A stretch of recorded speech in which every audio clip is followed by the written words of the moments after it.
There's nothing like a county fair. I love them. And not just the ones around here in Calumet, Winnebago, and Outagamie counties. When we're vacationing somewhere else, I always check to see if the county fair is going on so we can go visit. I love a county fair. I love the corn dogs, the elephant ears, the small animal building. I love the 4-H kids photography exhibits, the jams and jellies and tomatoes and quilts. I love the bad haunted house, the Mad Mouse baby roller coaster, the scrambler, the tilt-a-whirl. I love the carnies and their incredible array of tattoos. I like the ring toss and spending $20 on a ring toss until you come away with $1.25 stuffed animal to give to your kid or your date. I love the smell of hay, the sounds of the demolition derby, the sight of the old 80s rock band strapping themselves into their skinny black jeans for one more chance to rock and roll. I kind of even like the evangelical church tent with the hand-painted sign that reads, "Do you know where you're going?" To which I always snidely answer, "Well, not to your tent, that's for sure."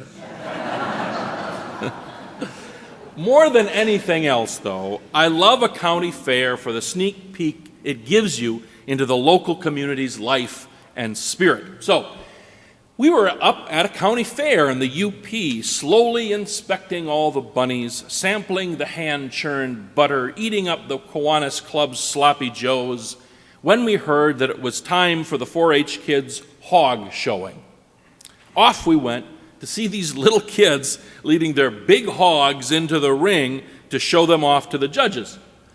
Each of these kids had a leash in one hand and carried a big flat wooden panel in the others that they could slip in between the hogs when, and definitely when, not if, when they started fighting with each other. Again and again we would see it, 2 hogs snarting and squealing and taking off after each other, and in came the panels, slicing down to put a barrier in between the fighting hogs. Not all the kids were big enough to really handle those panels very well, so there were a couple of helpful adults to add their efforts to calm any particularly angry swine. One kid in particular needed their help. One of the kids leading in his prize pig was profoundly deformed, missing an arm, limping badly, half of his face seemingly eaten away. I have seen and gotten to know all kinds of people in this world, but there was something about this child's condition that I found really disturbing, something that I found upsetting. I didn't want to see it. I wished he wasn't there. He caused me such troubling feelings on one of my cherished county fair days. Looking around at the crowd watching this take place, clearly I was the only one who felt this way. Everyone else knew this young boy, knew his family, knew his story, knew him, and were perfectly happy to have him show his hog along with all the other children of the community. I consider myself a pretty broad-minded and open-hearted person. So this experience is one that I've reflected on a lot since that summer day. I stumbled across a personal limit, a limit to my compassion, to my understanding, my empathy, my grace, my faith. And it reminded me that I still have a ways to go as a person and as a follower of Jesus Christ. I still have more to learn, more experience needed to broaden my mind and open my heart. That's a hard but helpful lesson to receive, and one I'm always grateful to learn. It also made me reflect on that county community and the ways in which they had clearly fully embraced that child who, despite differences in appearance and physical ability, was still just that, a child of the community. And he was welcomed and embraced, loved and cherished as a child of their community. I think I know human beings well enough to know that such a wonderful and commendable understanding probably didn't happen overnight. There were parents and teachers, there were fellow students, there were Sunday school teachers, perhaps pastors, All kinds of folks who had to listen and talk, teach and cajole, all to help folks in their family, school, neighborhood, and community to overcome their fear of the unknown, this fear that seems to haunt us as human beings. Don't stare. Be polite. Be kind. He's no different than you and me. He has feelings and hopes and dreams, people he loves and people who love him. What would Jesus do? How do you think God feels about this child? I would imagine a school system, a church, a 4-H club, perhaps a Boy Scout troop, a neighborhood. All kinds of folks had to be involved in broadening minds, opening hearts, expanding perspectives. Communities don't become more open, more welcoming, more loving, more hospitable by accident. They do so because of people who decided to become that way, who worked at it and coached others to do the same. Left to our own devices, we human beings seem to have a predilection for what the Apostle Paul called party spirit, for wanting to put up fences and walls, to lock up doors and windows, to slap down the wooden panel partitions between who we want to be in and who we want to be out, who is welcome at the party and who is not. If it were really just up to us, I would imagine we would all follow the rules of the club, set up careful admission standards, passwords and secret handshakes, rules and regulations to make sure our little cabal would be made up of people who think like us, believe like us, act like us, look like us. Just a part of human nature, don't you think? And our reading from Acts this morning reminds us that the early Christian church was not immune from such clubbishness, such party spirit, such exclusionary instincts and practices. The earliest Christians were nearly all Jews when first the Greek Jews and then next the pagan Gentiles were being reached by the gospel. A decision had to be made. Would these folks be welcome, these who came from such a sharply different ethnic and religious background than us? Or would they have to convert first? Would they have to embrace religious practices of Judaism, kosher laws, circumcision chief among them, before they could be considered real Christians? The sides were being set early on, with Paul and Barnabas advocating inclusion, and the so-called Judaizers acting like a kind of ancient swift boat truth squad and telling the young Christians the opposite. They could never be saved as Gentiles. They had to become Jews first. The council at Jerusalem that you just heard about and read about in Acts made a clear, if somewhat compromised, decision for inclusion.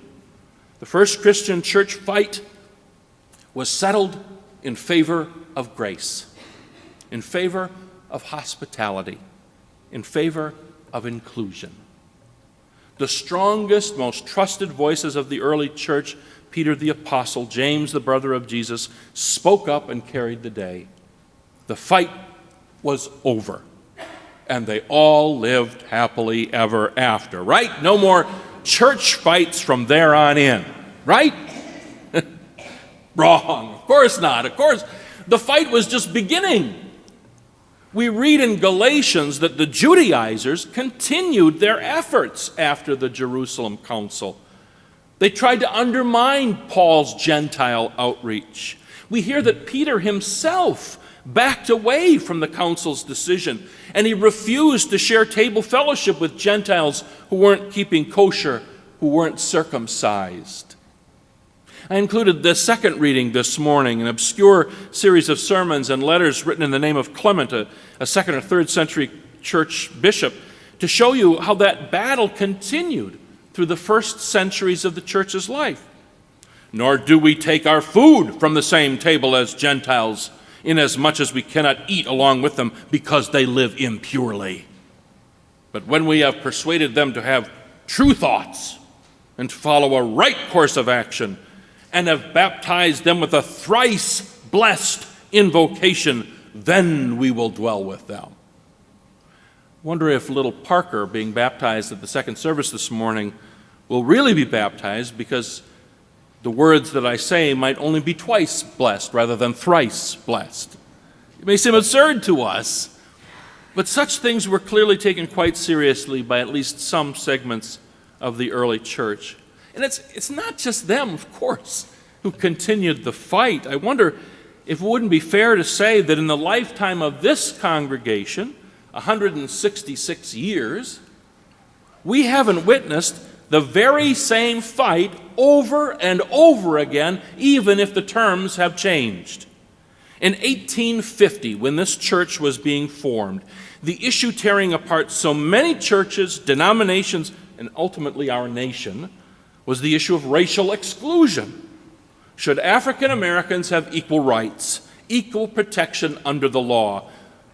In church terms, the issue was expressed this way: should African Americans be welcomed into the life and membership of this church? Early on, this congregation stood up and answered that question decisively. Yes. They gave that answer even when the city at large was practicing racial exclusion and forcing African Americans out of town. Next came the issue of the role and status of women in our church. Should women be voting members of the church? Our answer here has always been yes. Though our first female moderator, Paula Chandler, wasn't elected until after the 125th year of the church's life, and our first female pastor, who was only called in the last 30 years. How about the status of gay and lesbian members in the church? Are they welcome? Could we all be married here? Could anyone, regardless of sexual orientation, serve as pastor to this congregation? Again, this congregation has answered yes, yes, yes. One of my favorite poems was written by Kaylin Haught. Her father was an Oklahoma preacher and her mother was a Sunday school teacher. Her poem is entitled "God Says Yes to Me." I asked God if it was okay to be melodramatic, and she said yes. I asked her if it was okay to be short, and she said, it sure is. I asked her if I could wear nail polish or not wear nail polish. She said, honey, she calls me that sometimes. She said, you can do just exactly what you want to. Thanks, God, I said. And is it even okay if I don't paragraph my letters? Sweet cakes, God said. Who knows where she picked that up? What I'm telling you is yes, yes, yes. All of these fights in the Christian church's history about who's in and who's out, fights that have taken place right here in this church, are certainly not exclusive to the church. They have been fights waged in our communities and in the world at large. The reason why they are intensified and sometimes waged early on in the church is because of the gospel of Jesus Christ. We believe in a God that says yes, yes, yes. We believe in a God who opens the doors and begs us to share the table. This is the God to whom Jesus witnessed when he ate with sinners, insulted the powerful, resisted the religious rules and regulations of his day, preached, loved, and lived it, no matter the cost and consequence to himself. We fight over a lot of silly things here in the church and in our communities because we're deeply silly beings, we humans. We take so much so seriously that really isn't terribly seriously at all. We call small differences critical and make a controversy out of trivia. But this fight over a loving inclusivity, a radical hospitality, an open door and a shared table, this is the fight worth having. Because it was Jesus' fight. It is God's clear purpose and the gospel's clear call to love all, to welcome all, to include all. This is the fight worth having. How do you think we're still having it today? In what ways do we exclude? In what ways do we fail to offer an extravagant welcome and practice radical hospitality? And what are the ways in which we do faithfully live up to our ideals in being a church of the open door, a fellowship of the shared table? We live in a time when walls are going up, doors are being shut. Sharing is cast aside, and hoarding is the order of the day. You see it, as do I. Fights about national origin, religious affiliation, rights and resources given to some and withheld from others. It's the same fight. It's the same old fight about who's in and who's out, the same fight that has been waged since the dawn of human history, since the story of Cain and Abel, since the founding of the Christian church. It's the fight worth having. The one that strikes at the very heart of our Christian identity and purpose. The two questions that haunt us are these: how is that fight being waged in the here and the now, and whose side are we going to be on? Amen.